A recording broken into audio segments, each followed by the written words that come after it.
Hi everyone, welcome back to कैमरे। अगर आप मेरे चैनल पे न्यू हो so please do like and subscribe it. Okay, तो आज का जो हमारा टॉपिक है वो है एलिमेंट्स एंड कंपाउंड्स, जिसका ऑलरेडी मैं एक डिटेल्ड वीडियो बना चुकी हूँ। उसका लिंक मैं आपको डिस्क्रिप्शन में भी दे दूँगी, तो अगर आपने उसे नहीं देखा है सो प्लीज़ उसको चेकआउट कर लीजिएगा। ओके, तो अब आज जो टॉपिक्स हम लोग इस वाली स्लाइड मतलब इस वाले वीडियो में कवर करने वाले हैं वो कौन कौन से हैं पहले वो देख लेते हैं। ठीक है, तो सबसे पहले स्ट्रक्चर ऑफ एटम है, एटॉमिक मास है, मास नंबर है, आइसोटोप्स है, कैटायन एनायंस है, रेडिकल है और फॉर्मूला है। ठीक, रेडिकल और फॉर्मूला ऑलरेडी मैं कर चुकी हूँ सेपरेट वीडियो में। ठीक है, आइए शुरू करते हैं। तो हमने लास्ट टाइम में आपको बताया था कि जो हमारे पास स्ट्रक्चर ऑफ एटम होता है ना, वो बेसिकली कितने पार्टिकल्स में होता है? उसके पास 3 पार्टिकल्स होते हैं। कौन कौन से? प्रोटॉन, न्यूट्रॉन और लास्ट वाला कौन सा था? इलेक्ट्रॉन्स। ठीक, अब आज हम लोग इसको डिटेल में देखेंगे कि आखिर ये होते क्या हैं।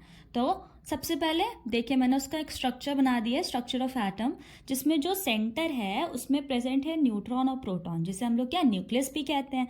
और जो इलेक्ट्रॉन्स हैं वो शेल के में देखिए रिवॉल्व कर रहे हैं। ठीक है, अब बात आती है कि किस पे कौन सा चार्ज होता है। ठीक है, तो जो हमारे प्रोटॉन्स होते हैं वो पॉजिटिवली चार्ज होते हैं, जो न्यूट्रॉन्स होते हैं वो न्यूट्रल पार्टिकल्स होते हैं, और जो इलेक्ट्रॉन्स होते हैं वो होते हैं निगेटिवली चार्ज पार्टिकल्स।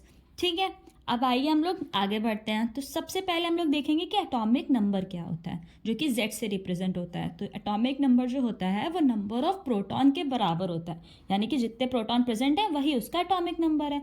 और मास नंबर क्या होता है? Total number of proton and neutron present in the nucleus, वो हो जाता है मास नंबर। ठीक, अब इसके बाद कुछ पॉइंट्स हैं जो आपको हमेशा याद रखने हैं। वो कौन कौन से हैं? पहली चीज़ कि जो नंबर ऑफ प्रोटॉन है वो हमेशा नंबर ऑफ इलेक्ट्रॉन के बराबर रहेगा। जो मास नंबर है वो number of proton plus number of neutron के बराबर होता है।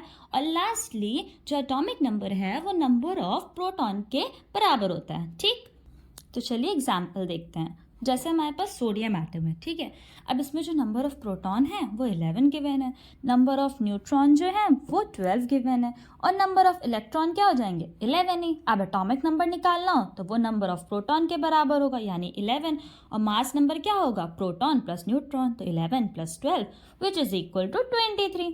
ठीक है, अब नेक्स्ट चीज़ आती है आइसोटोप्स क्या होते हैं। तो जो एटम जिनका जो है सेम एटॉमिक नंबर हो लेकिन मास नंबर डिफरेंट हो उसको कहा जाता है आइसोटोप्स। फॉर एग्जांपल हाइड्रोजन है, ठीक है, तो इसका एटॉमिक नंबर 1 ही रहता है, लेकिन मास नंबर जब इसका 1 होता है तो उसे प्रोटियम कह दिया जाता है, जब इसका मास नंबर 2 होता है तो ड्यूट्रियम कह दिया जाता है, और जब 3 होता है तो ट्राइटियम कह दिया जाता है।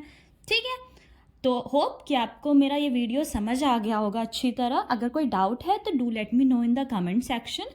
और यस, इसका जो और भी डिटेल वीडियो है वो एलिमेंट्स एंड कंपाउंड्स नाम की प्लेलिस्ट में प्रेजेंट है। ठीक है, तो उसको चेकआउट करना मत भूलना। थैंक्स फॉर वॉचिंग एंड या don't forget to subscribe. Bye bye.